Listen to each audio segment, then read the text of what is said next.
I'm going to start this video by being a little bit self-indulgent and tell you about my story. My mum is and always has been unapologetically progressive. As someone who came to this country as an immigrant from Ireland, she perhaps had the ability to recognise some prejudices that were inbuilt into our society that those that were born here perhaps didn't have the ability to see. Now, it's from her that I inherited a lot of my ideological and political beliefs. As a young person, we used to attend protest rallies together, and today she continues to actively advocate for many progressive causes that I share. Now, my father, on the other hand, he was born into a very working class family in rural New South Wales, and he had to work really hard to pull himself out of that. He spent most of his life working in coal mines, and while he generally kept his political beliefs to himself, I knew for a fact that he supported John Howard, and every now and then I would hear him parrot right-wing talking points on issues like refugees or welfare recipients. I was born on the northern beaches of Sydney, this bastion of white conservative politics. All my friends were white. Their parents were generally conservative voters. As I grew older, the people that I would socialise with or play sport with, more often than not, had conservative political beliefs. And then I went and started a career with the Australian Federal Police, an institution which still today is dominated by conservative white men. I've spent my entire life surrounded by people whose political and ideological views I oppose. And yet, most of those same people, I would say, are some of the kindest, most selfless, most genuine people I've actually ever met. I can't think of any instances where these people were motivated by hatred or prejudice. These were good people who believed that their views were fair. My own father, who I witnessed demonstrate his morality in the way he behaved every day, voted for policies that I found morally abhorrent. And I struggled with this for years, seeing all these good moral people around me hold beliefs that I believed were immoral.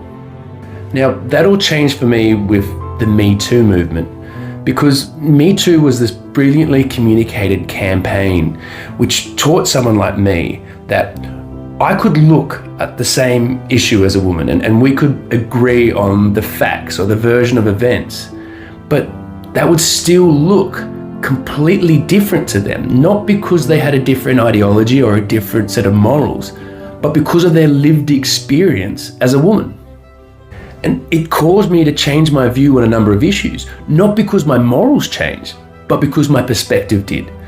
And it's really important to recognize that in this process, women generally didn't demonize men. They didn't make men the enemy or try and dehumanize us. They just found a really effective way of allowing men to see things from a woman's perspective for the first time. And this is the key to finding compromise, understanding that good people can disagree on an issue, not because one side is necessarily morally wrong, but because people will view that issue in good faith from the perspective of their lived experience. And compromise isn't possible until you empathize with the lived experience of others. Understanding each other's fears, our insecurities, and our aspirations are crucial to understanding and finding a resolution that could possibly make everybody happy. So why are we so bad at this? Why are we failing to have these same conversations on so many other important issues? A big part of it is the very thing you're on right now, social media. Now, to explain that, I'm going to give you a bit of an insight to some of the metrics I can see at the back of my social media pages. Anytime I do a post that goes hard on one side of an issue, I can always see my following spike after those posts. And that's because people are naturally drawn to a mouthpiece that they feel is going to advocate for the beliefs they already have. Yet, if I try and follow up that post with anything to try and rationalize the other side of the argument or present anything that could be seen as both sides in a debate, I can immediately see those same followers quickly unfollow the page. It's because we hate hearing things we disagree with. It's just natural. It makes us feel uncomfortable. Hearing things we do agree with, it gives us vindication. It gives us the comfort of certainty. No one wants to recognize that something that they've been publicly advocating for a while may not be as clear-cut as they thought. It's an embarrassing revelation to have and takes a lot of humility to admit. So we're naturally drawn to these voices that assure us that our beliefs are the correct one, and those with opposing views, well, they're immoral. This is then recognized by algorithms inbuilt into every single social media platform that recognizes this human desire and feeds it.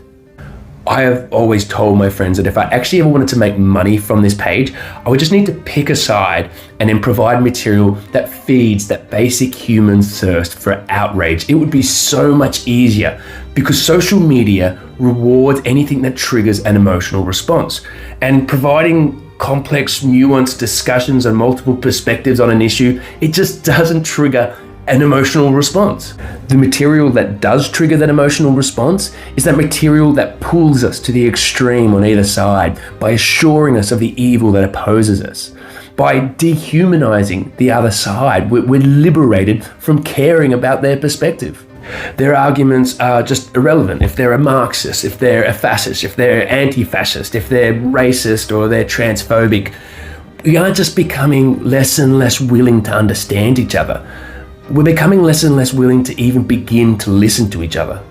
So how do we overcome this? How do we fight not just the algorithm, but our own natural human inclinations?